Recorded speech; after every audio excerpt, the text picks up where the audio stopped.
Berikutnya, saudara, misteri pembunuhan dua perempuan di Banyumas, Jawa Tengah akhirnya terungkap. Pelaku membunuh keduanya karena sakit hati dan ingin menguasai harta kedua korban. Arif Nur Ramdhani tak berkutik saat ditangkap jajaran Satreskrim Polresta Banyumas. Ia ditangkap di tempat persembunyiannya di wilayah Banjarnegara usai membunuh nenek dan teman dekatnya di Desa Patikraja, Banyumas, Jawa Tengah. Motif pembunuhan pun terungkap. Pelaku tega membunuh sang nenek karena sakit hati saat disinggung terkait masalah utang. Jasad nenek kemudian dibuang oleh pelaku di dalam sumur. Usai membunuh sang nenek, pelaku lalu mengajak teman dekatnya ke rumah itu. Di tempat tersebut, pelaku lalu membunuh teman dekatnya itu karena ingin menguasai harta korban.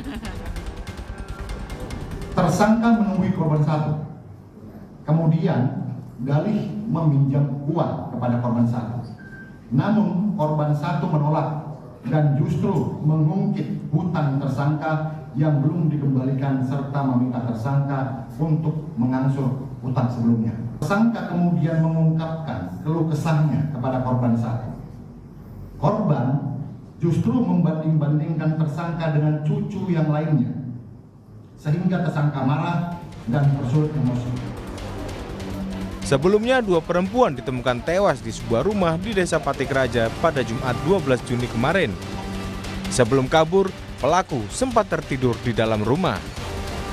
Harsono, Kompas TV, Banyumas, Jawa Tengah.